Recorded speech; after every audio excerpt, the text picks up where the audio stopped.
The President Nana Akufo-Addo has inaugurated the Salaga water supply project and a newly constructed AstroTurf football pitch at Salaga in the Savannah region.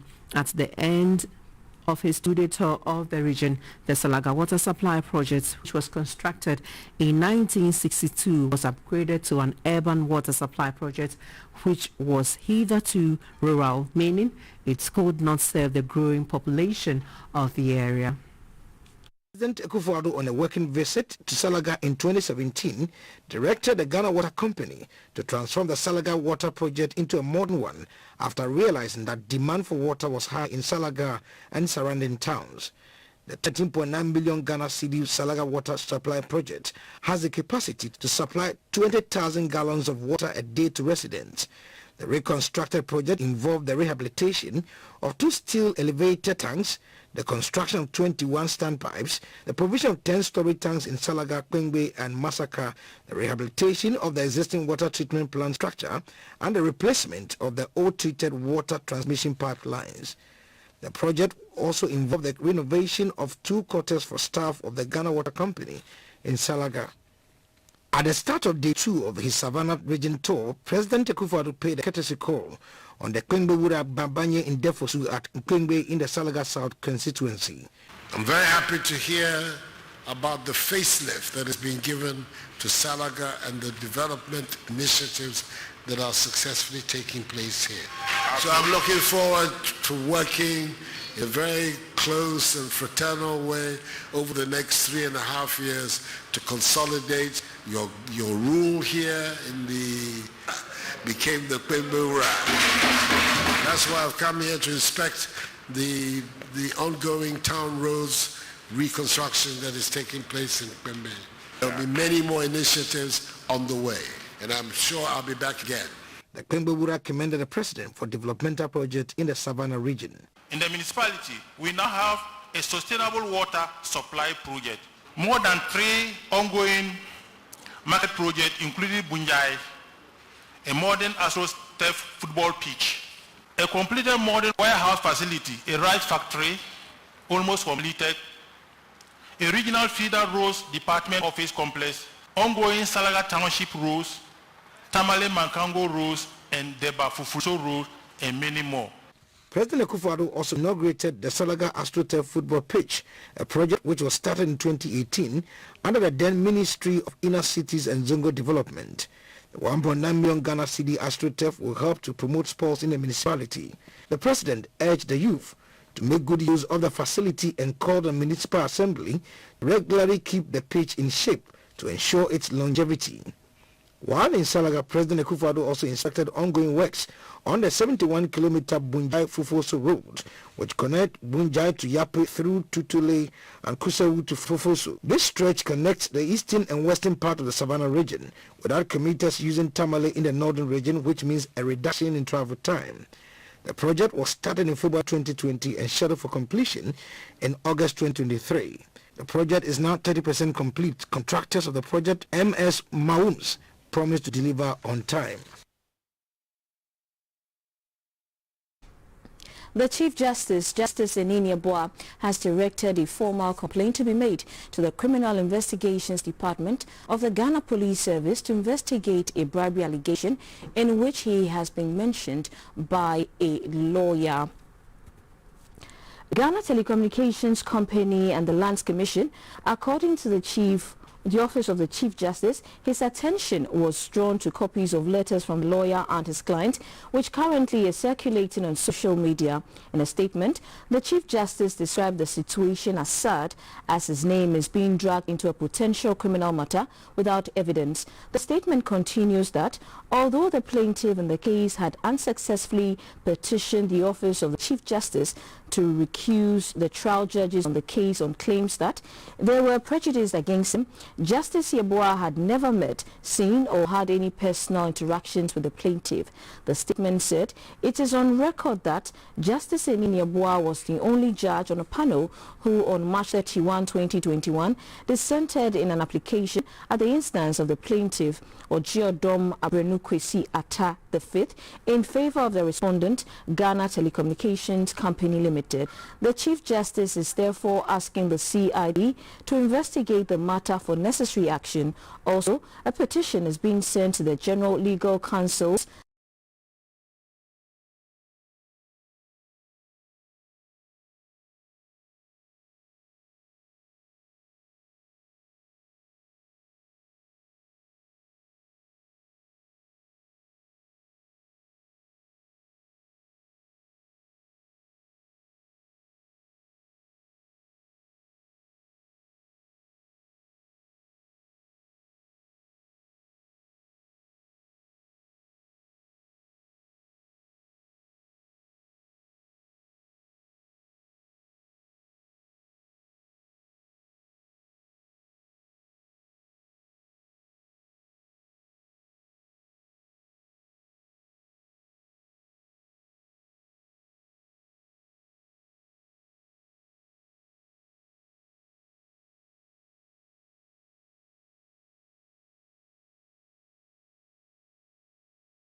of normal for the market women who have been out of commission for about 1 week.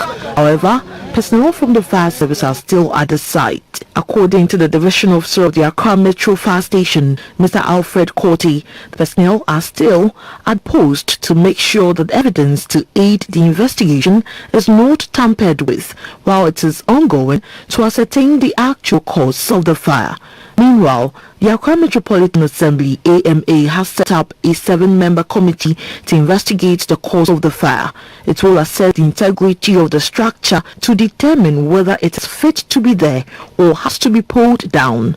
A trader said though sales have dropped when a section of the market was closed, she is happy business is back to normal.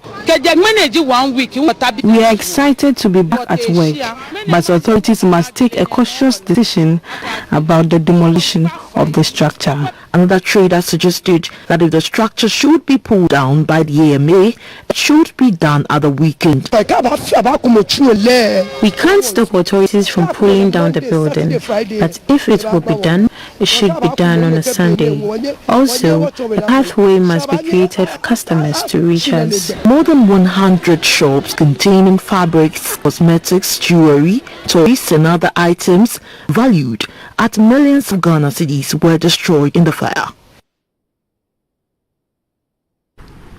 A call to the government and players in the educational sector is for support to the growth of private tertiary institutions in the country. The Pro-Vice Chancellor of the University of Development Studies, UDS, Professor Felix Abagali, said in northern Ghana, tertiary facilities including the Miller Institutes for Transdisciplinary and Development Studies that build on post-curricular are very rare. Professor Abagali said the coronavirus negatively affected private tertiary institutions in the country and therefore urgently need the support of government with its COVID-19 relief package. Tanga in the Upper East region, Professor Abagile made his remarks as the graduation of students of Miller Institutes for Transdisciplinary and Development Studies who had successfully completed their program in different fields. The Miller Institutes for Transdisciplinary and Development Studies is an accredited university institute in the Upper East region and the first Ghanaian university to respond to go beyond their traditional on-campus, satellite campus and distance learning to the open university system. In response to the government's One District, One Factory policy initiative, the Miller Institute has identified 7 projects.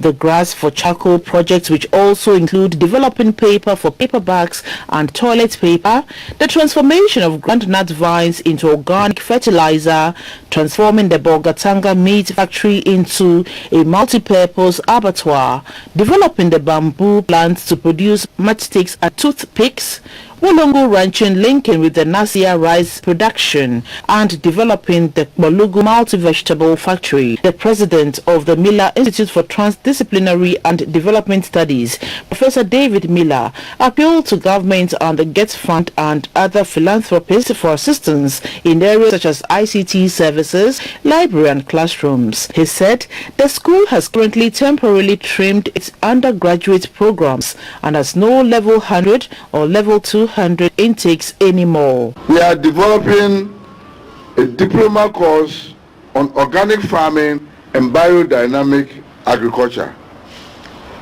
The purpose of this is to target school dropouts, that's the secondary level, who want to pursue hands-on certificated organic farming such that they can get into practice. In a message from the Miller Institute Council Chairman, Reverend Professor Sadido, Mr. Bob Tata, a lawyer, said COVID-19 has transformed the way the educational systems function globally, and so tertiary institutions like theirs must be innovative in delivering quality academic services to society. The Pro-Vice Chancellor of the University of Development Studies, UDS, Professor Felix Abagile, said the coronavirus has impacted negatively on private tertiary institutions in the country and appealed for support from government with its COVID-19 relief package. It is therefore necessary that government lends its COVID-19 support also to the Miller Institute of Transdisciplinary and Development Studies for it to deliver the needed education. In all, 3 students graduated with PhD in Culture and Development Studies, 3 with MPhil in Culture and Development Studies, and 11 students also graduated with BSc in Peoples and Community Development and BSc in Corporate Secretariship and Administration Management. Many towns in Ghana derived their names during the migration of the ancestors of the indigenes. Some of these towns or communities are named after rivers. Example, Praso, meaning on the Pra River, while others were also named as a result of deeds. One of such communities that got its name from the caring nature of a brother is Kpenoi. This is a community located in the whole municipality of the Volta region. GBC News has dug out some dust to find out the meaning of the name Kpenoi, which is now a corrupted name from the phrase Bo Nwewo and how it came into being.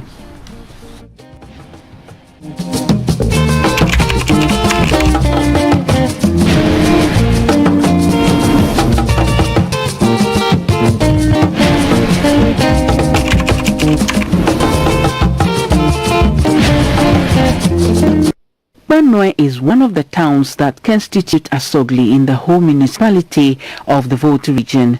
It is situated to the east of the Volta regional capital, Ho, but to the north of the nation's capital, Accra. The sprawling community has an estimated population of over 4,000, consisting of both indigenes and non-indigenes. Residents in Kpenwe are mostly engaged in subsistence farming and petty trading, with most women traveling to the Volta regional capital, Ho, to sell their farm produce and wares, especially on market days.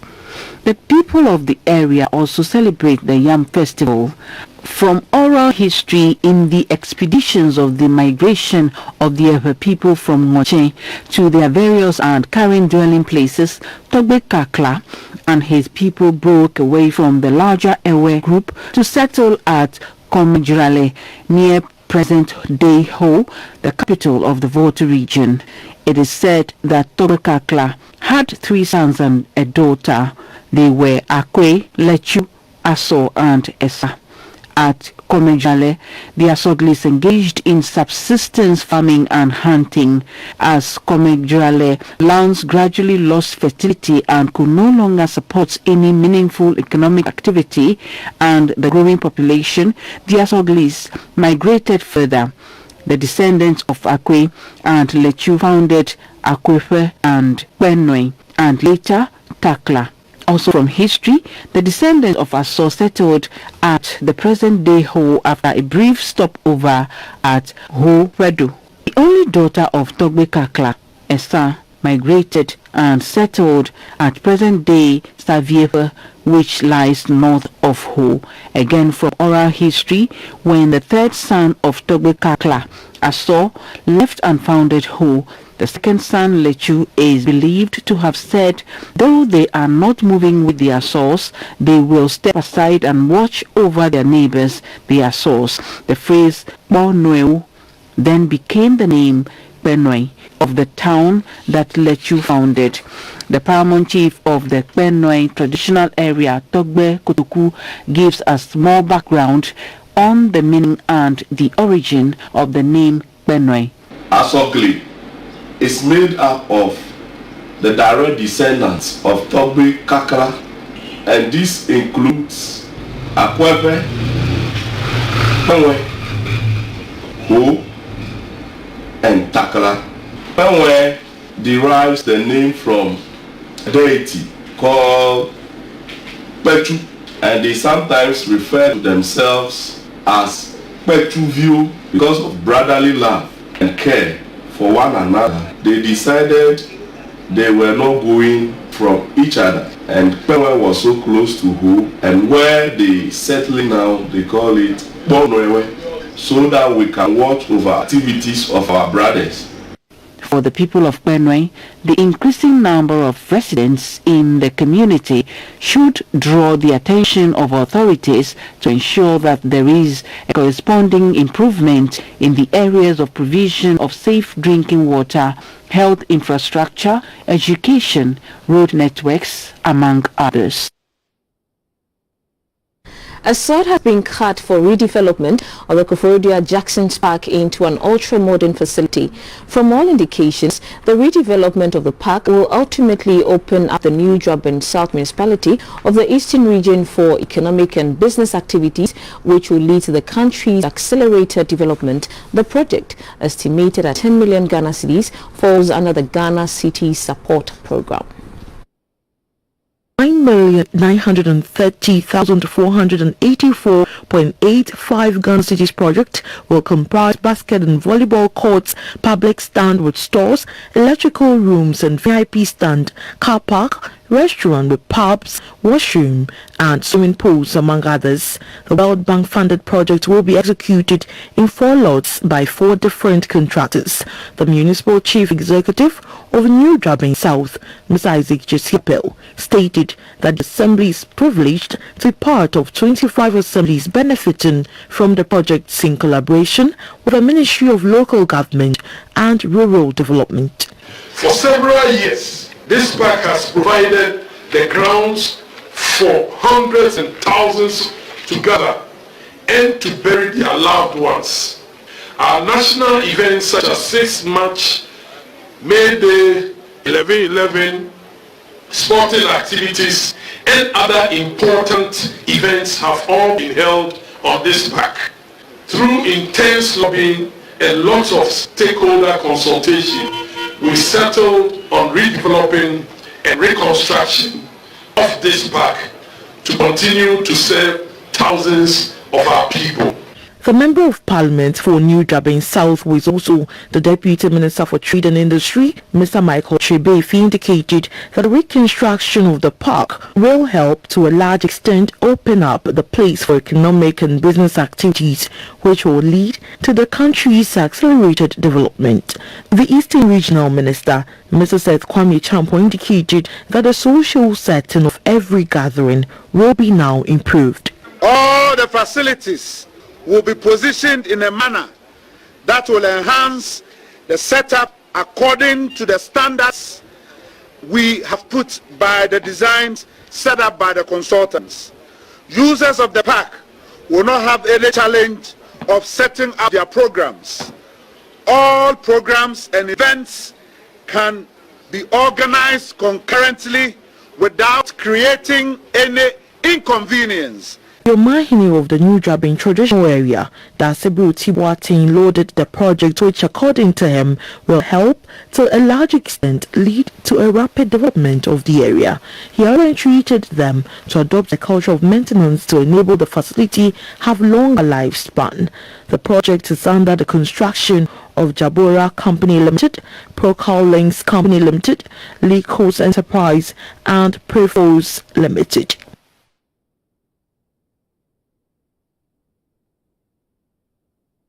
You're still watching news. I will take a quick break.